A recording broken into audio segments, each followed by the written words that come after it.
Yay! Welcome. I'm Halcyon here with Geordie Van Der Bosch. If you followed me for any period of time, you may have noticed I mentioned Burning Man every once in a while and talked at length about how the temple has affected me. And I'm really excited to have Geordie here, who has been given the insane honor responsibility of taking on the 2019 temple. So thank you very much for joining me today. Very happy to be here, John. Yeah. So we should be live, and we should have an opportunity for people to put in questions in comments, and we'll try to get to those as we can. But I've got a whole bunch that I wanted to start with, and I was wondering if you could just first off just give me like your Burning Man history. When did you start coming, and how did that happen, and where do you camp? So I first started going to Burning Man. 2011 was my first year, and I've gone every single year except for last year. I got a master's degree. It kind of interrupted the flow. Mm-hmm. And, I'm very, very proud to say that every single year I've camped with the Black Rock Roller Disco. I know several people. I mean, Black Rock Roller Disco is based here in San Francisco, and I just see those people all the time, and they're all very, very good friends of mine. Fantastic. I had no idea. Can you tell me a little bit about Black Rock Roller Disco? Well, like I said, Black Rock Roller Disco is based here in San Francisco, and the camp lead, D. Miles, he's kind of this roller skating activist, and he puts on this roller skating scene. We call it the 6th Avenue Skating Place, and it's just a place for people to roller skate outside. And so we look like, or our outlook is, we take that to Burning Man. We take our experience here that we live every single weekend back to the playa for everybody else to enjoy, and it's a really rewarding camp in a lot of ways, just because it's so interactive. We have a constant flow of people from all over the burn to just come and roller skate, and anybody can roller skate at any time. So I've loved my contribution to that camp every single minute. It's such a mainstay. It's such an iconic part of Burning Man. And honestly, up until now, I had no idea that it was driven by roller skating activism. I didn't even know it was such a thing. Well, we kind of think that the Black Rock Roller Disco happens every single weekend here in San Francisco. And for 1 week, it moves to the playa and then it comes back. It's just another example of how the magic of Burning Man, where, when you're I explained to somebody this last weekend of everyone is given the task of how would you make this better, and then it wouldn't even cross my mind to do roller disco, and yet I might see it. I've never done roller disco, and next thing I know, it's my jam, and it changes my life. Well, no, that hasn't happened yet, but I'm just saying it could to one. It could happen to someone. I hope to skate with you out there next year. I know what? I'm going to write that down. It's a date. All right. So what, you just said you got your master's? Yeah, I just got a master's degree. In what were you studying? Well, I'm an architect, and, I'd already had my undergraduate's degree in architecture, a 5-year degree. I got that from the University of Oregon, and I decided to take a year off from working as an architect and kind of improve my knowledge of architecture, and I got a master's degree here at the California College of the Arts. And so at what point did you start thinking, I think I can make a temple? It was, well, it's been growing for a number of years. It was kind of when they first announced they opened it up, but really for me, it kind of felt like my natural progression of involvement at Burning Man. Like I've been a part of bringing roller skating to Burning Man. Roller skating is a big part of my life. I'm also very active in performing live music around the burn as a musician, and that's something I do here. And it seemed like the only part of myself that I hadn't really expressed was this kind of more professional aspect of my life, of being an architect, of building things, knowing how to build things with my hands. And And so, I applied this year. This is my first year that I applied for the commission. And, I'm just going to be honest, there was nobody more surprised than I was to be told at Burning Man headquarters that indeed I was going to be the temple builder. So I have to say, I'm very happy to do it, and I'm really looking forward to it.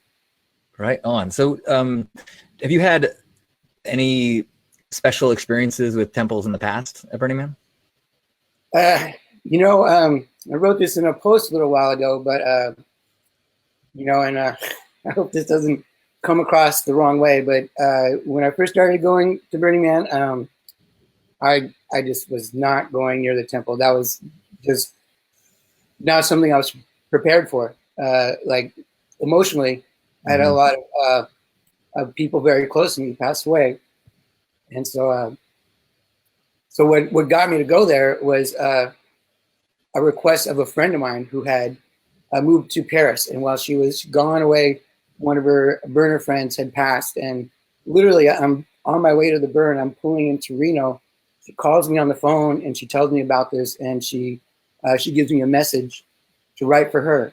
And so that is what got me to go into the temple. And really, that's, in my opinion, what I learned the temple was all about. It's a service. It's a service being provided for those who needed it. I can't overstate how significant the temple has been for me in my life. And my first years of visiting it, I was generally overwhelmed by it. And I would see the names and the messages, and I would feel the energy there. And I got overwhelmed by sadness.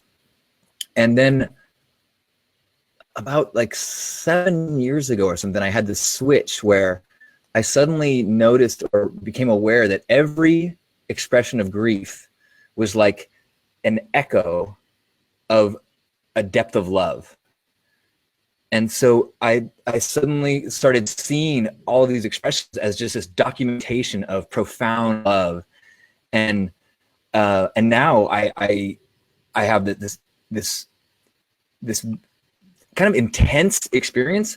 If I don't label it as negative, it's grief for sure.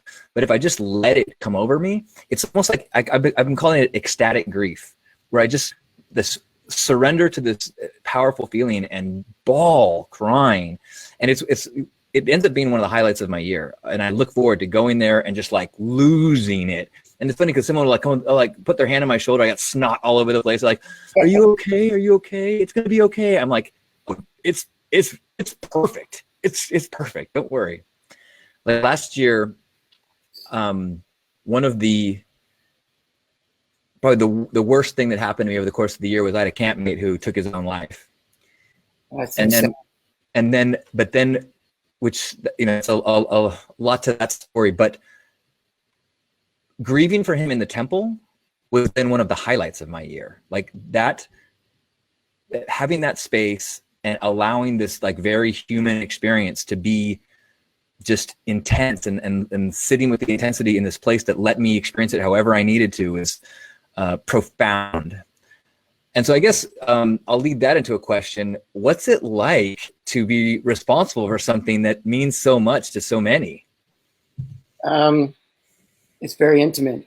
I've had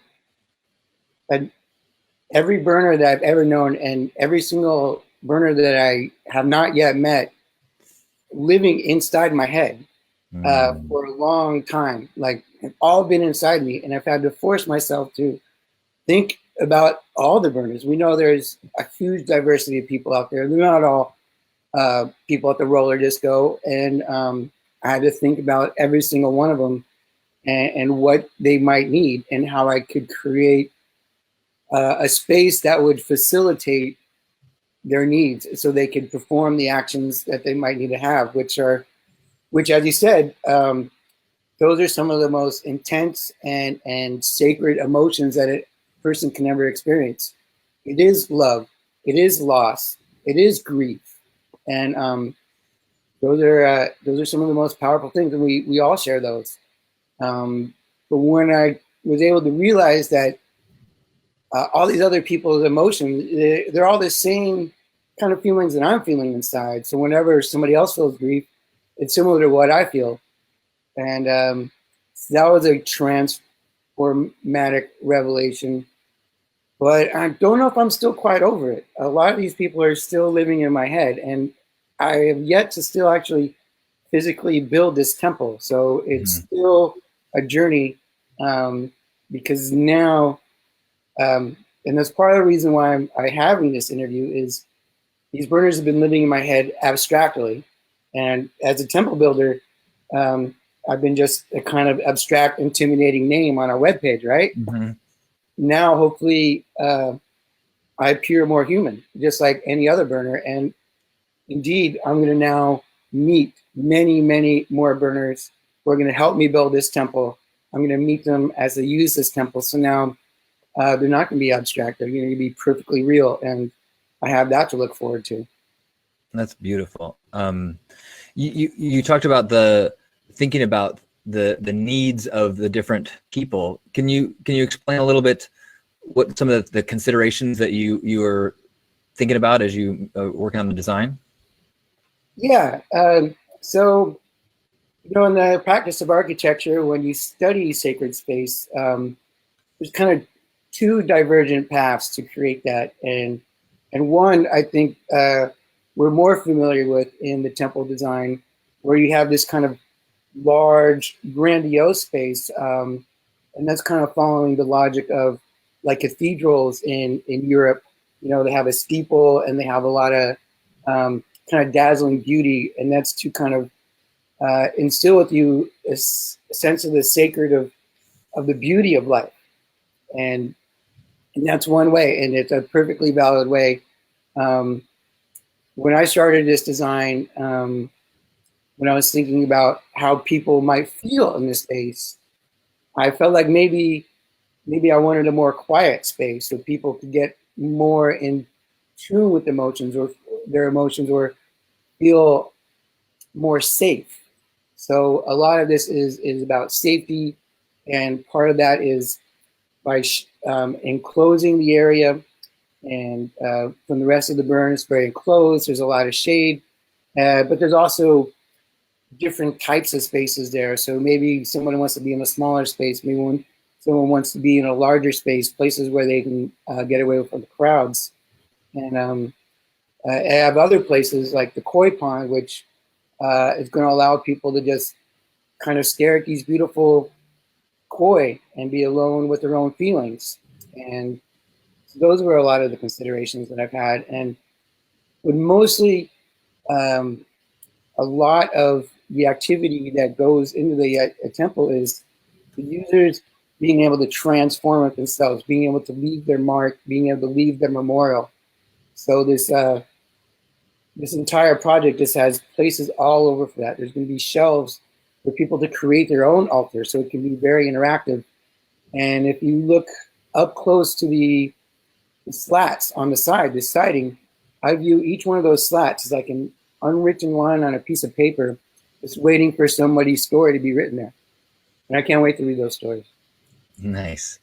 Are there certain traditions or artists that you used as or drew on as inspirations? Yeah, with the most famous one, the one that was quoted in my Journeyman post was these torii gates, which are in Japan. They're in a couple different temples, and I like their enclosure, but I also like the sense of journey that you feel as you travel through them. And I feel that journey is like a metaphor for life, and I'm trying to recreate it.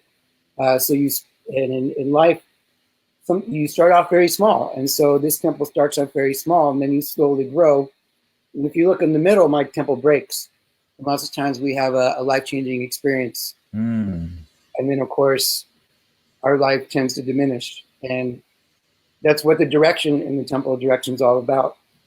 And it's very linear.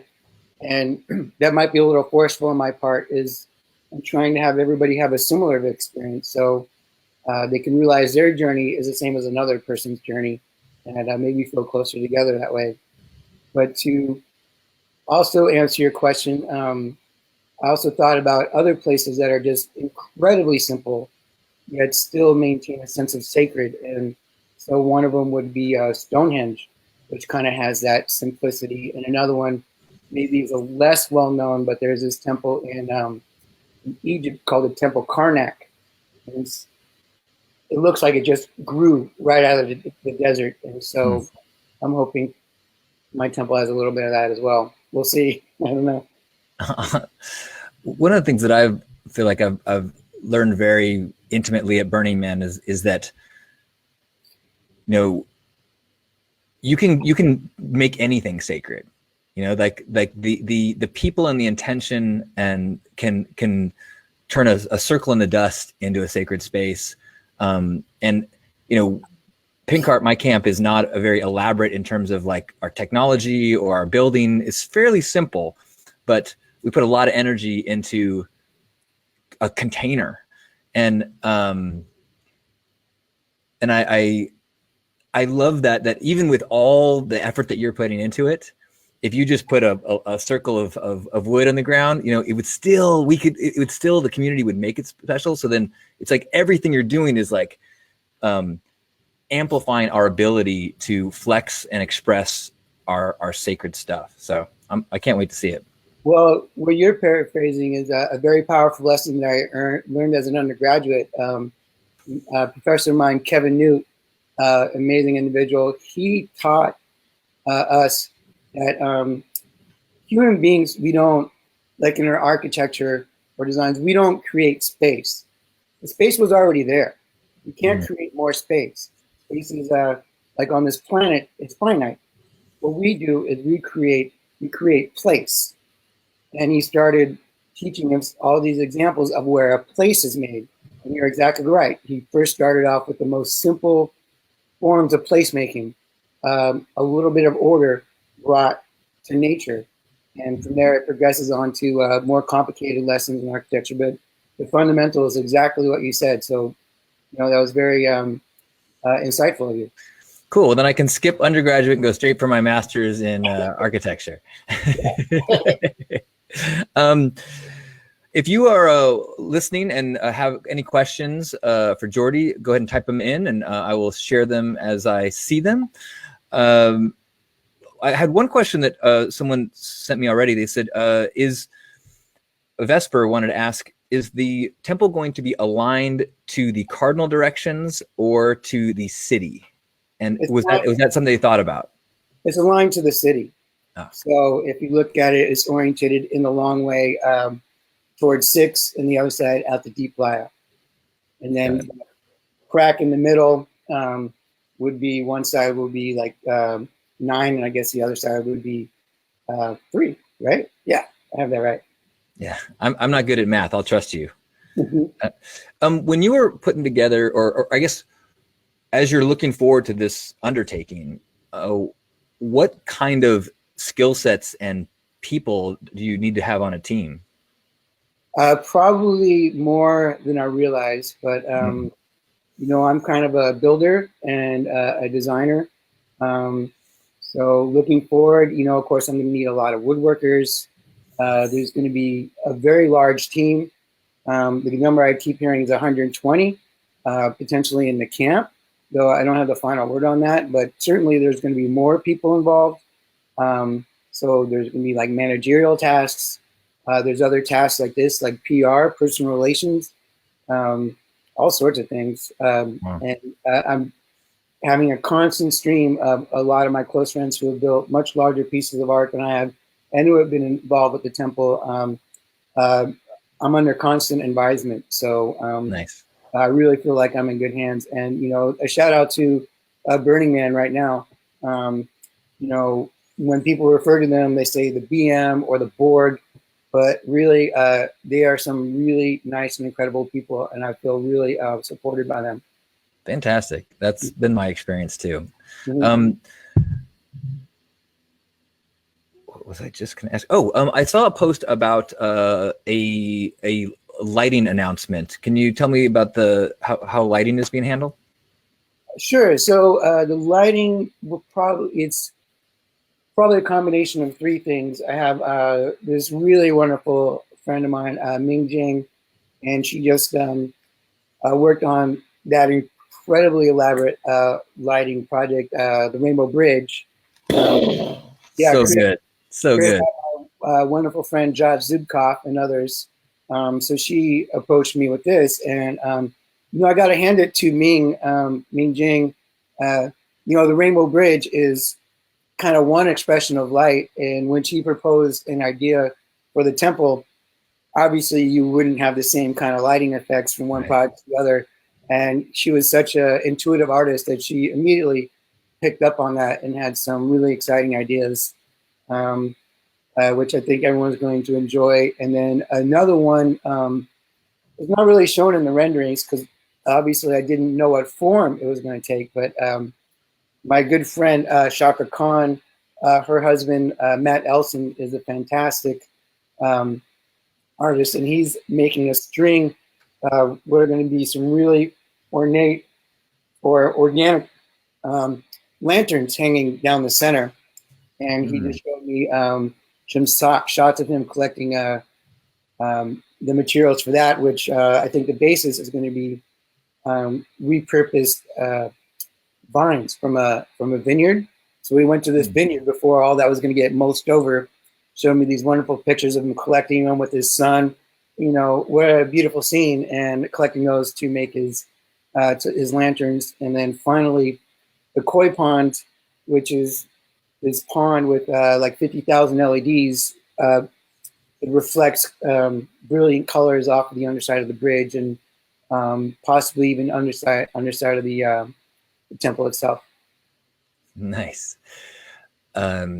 Robin wanted to ask, what is the interplay between design and weather and the conditions out there?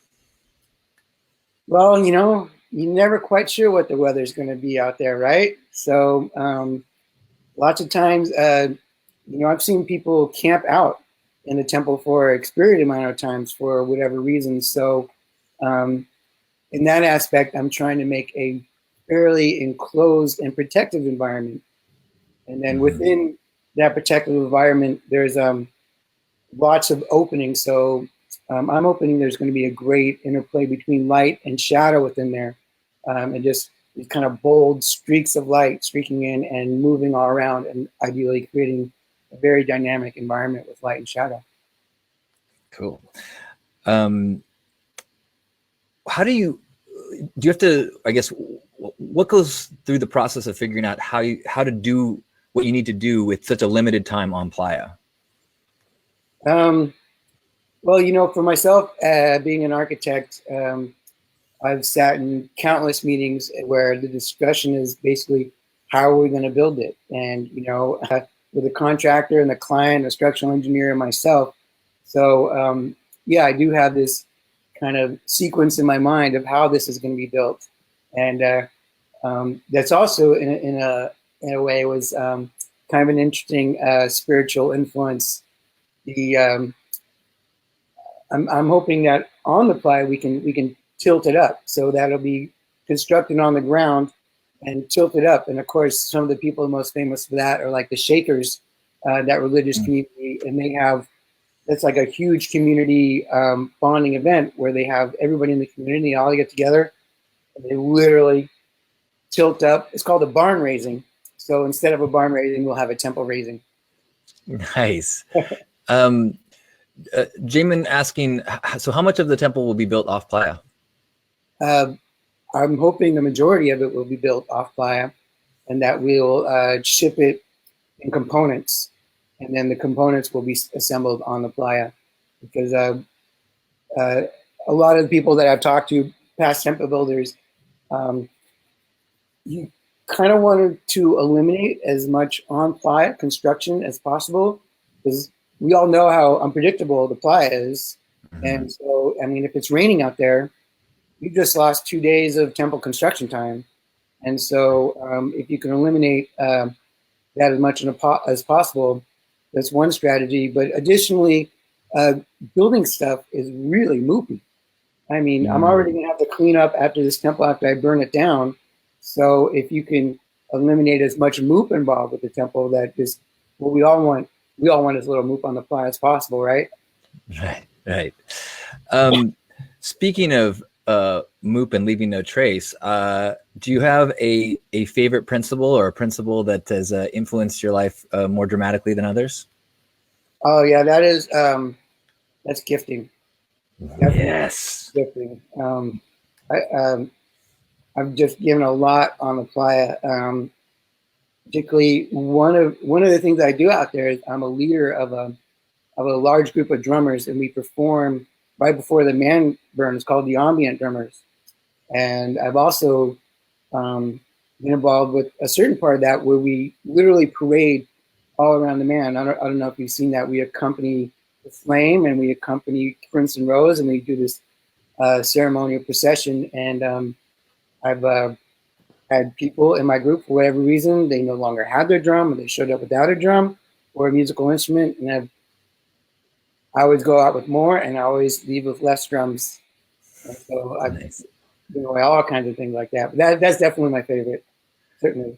I'm with you. I all the principles help me to align with who I want to be, but gifting is the one that changed my life and changed the way I see the world and myself in it. So thank you for taking that into to making this gift for Black Rock City. Thank you very much. Let's see. So how can people contribute or get involved or follow along the journey? What are some ways that people can stay connected? Well, right now we're pushing the Facebook page, so you can leave messages through that, which is Temple of Direction. You can look it up on Facebook, and we're looking for more followers so we can have more outreach. And then you can also get in contact directly. We have a Gmail account, templeofdirection@gmail.com, and we'll be using all those organization things that Google has to kind of organize our volunteers and their skill sets, and advertising the build time. Build probably isn't going to happen for a few more weeks yet. We're still team building, and then we got to secure a space, which will be in Oakland. So for any Bay Area people, it should be convenient for you, and we'll be working out of there. And but you can start looking at us building in earnest probably in March, where we'll get the call out for large quantities of volunteers. And let me just say, radical inclusion, this starts now. So if you want to be involved, I want you to be involved. I want to see you working. I want to see you helping build this temple if that's what you want. Fantastic. I push participation really hard on people, and make it as mandatory as possible without making things mandatory, because the way I see it, like, the more that you feel like you've contributed to something special, the more you're transformed. It's like the difference between going to an awesome party and throwing an awesome party, and feeling. I know that the feeling I get when I see people like leaving our ice cream social holding a vegan ice cream cone, and just and just how I just want to get more ice cream. I just want to gift to more people, and I can't even imagine what that must be like to contribute to the temple. And so I know there's some people who are listening who are temple guardians. So thanks for the significant role you play in holding space. One person, let's see if this question makes sense to you. Will the SS Malibu be allowed to service the temple? What was that, Mark Newbert? Yes.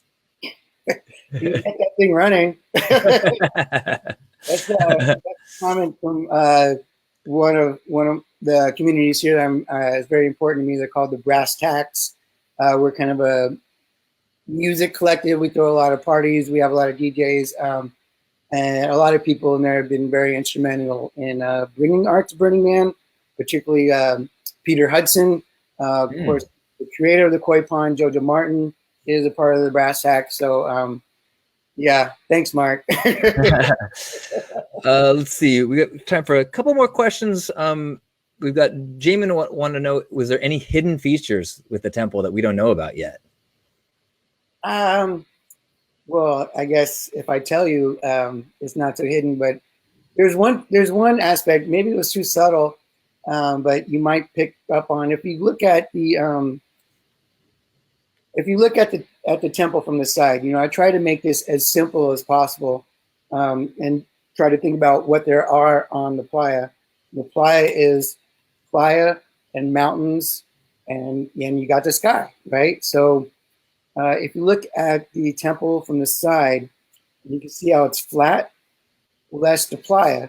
And then if you look how it grows and at the angle that it grows, well, that's the mountain. And if you realize that if you're looking at it from the 9 o'clock side towards the 3 o'clock side, you have those black mountains right there.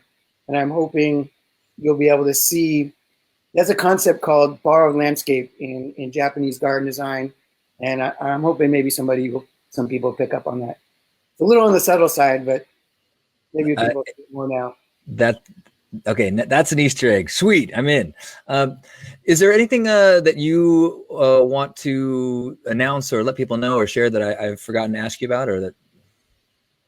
I think we've really covered it. I think I'm really looking forward to building it and seeing everybody there. So, well, I've absolutely. This has been fantastic. I think. We started this conversation as digital acquaintances, and I feel like I'm seeing the humanity of the person behind the temple. Mad respect for taking on something so significant. As I said, it's so magical and so important to me and so many people. So on behalf of our community, thank you for stepping up and giving this gift. And I can't wait to see you on Playa. And I love you, brother. I love you too, John. And thanks so much for giving me the gift of your audience right now. I really appreciate it.